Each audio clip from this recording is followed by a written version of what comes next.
Hello all, మనమందరం నెయ్యిని చిన్నపిల్లలకి అన్నప్రాసన అయినప్పటి నుంచి ప్రతి తిండి పదార్థంతో కలిపి పెడుతూ ఉంటాం కదా. ఎందుకంటే వాళ్ళ బ్రెయిన్ చాలా షార్ప్గా తయారవుతుందని. అలాంటిది నెయ్యి మనం హోమ్ మేడ్ చేసుకుంటే ఇంకా చాలా మంచిది కదండి. అందుకని నేను ఇంట్లోనే తయారు చేస్తూ ఉంటాను అనమాట. ఇది నేను ఒక 10 days నుంచి పెరుగు మీద వచ్చిన వెన్నపూసని కలెక్ట్ చేసినది అనమాట.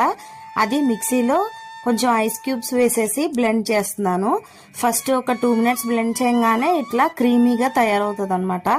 దీన్ని మళ్ళీ ఐస్ క్యూబ్స్ కొంచెం కోల్డ్ వాటర్ వేసేసి గిన్నెలో వేసి ఆ తర్వాత ఒక 5 minutes పాటు డీప్ ఫ్రిడ్జ్ లో పెట్టేస్తాను.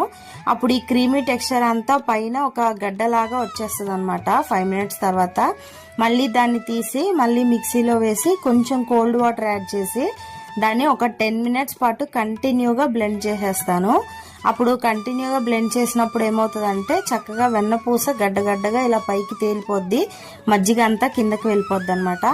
అప్పుడు ఈ వెన్నపూస గడ్డనంతా ఇలా తీసి పక్కన పెట్టుకొని దీన్ని మళ్ళీ ఒకసారి మంచినీళ్ళల్లో కడిగేస్తాను. కడిగేస్తే దానివల్ల ఇంప్యూరిటీస్ ఏమైనా ఉంటే పోతాయి అనమాట. అప్పుడు ఇదంతా ఇలా కడిగిన తర్వాత కలెక్ట్ చేసి దీన్ని ఒక మందపాటి గిన్నెలో వేసేసి హీట్ చేస్తాను. ఇది ఎక్కువగా హీట్ చేస్తా అండి నేను, అంటే రిపీటెడ్గా హీట్ చేసే పని లేకుండా అలా హీట్ చేసి పెట్టుకుంటా. ఎందుకంటే మనము నెయ్యి ఎప్పుడైనా మనం వేడి చేసి వేస్తూ ఉంటాము, అలా పదే దాన్ని వేడి చేసి వేయకూడదండి. దానివల్ల న్యూట్రియంట్స్ అన్ని డిగ్రేడేషన్ అయిపోతాయి అన్నమాట.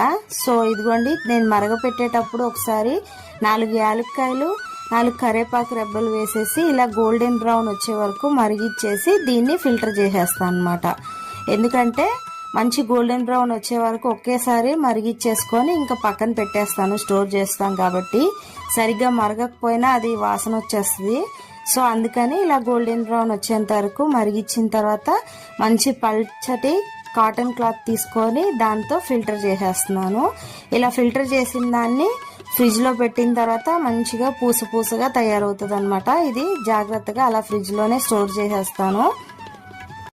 సో మనం బయట కొనే నెయ్యి అయితే ఇంత బాగా మరిగించి ఇంత బాగా ప్యూర్గా చేయరు కదండి. ఎందుకంటే వాళ్ళకి క్వాంటిటీ తగ్గిపోతుంది కదా, దాని గురించి అలా చేయరు. మనం ఇలాగే చేసుకుంటే చాలా మంచిది అనమాట. పదే వేడి చేయకుండా ఉండడం కూడా మంచిది. దానిలో ఉన్న యాంటీ ఆక్సిడెంట్స్ అలాగే న్యూట్రియన్స్ ఇవన్నీ లాస్ అవ్వకుండా ఉంటాము.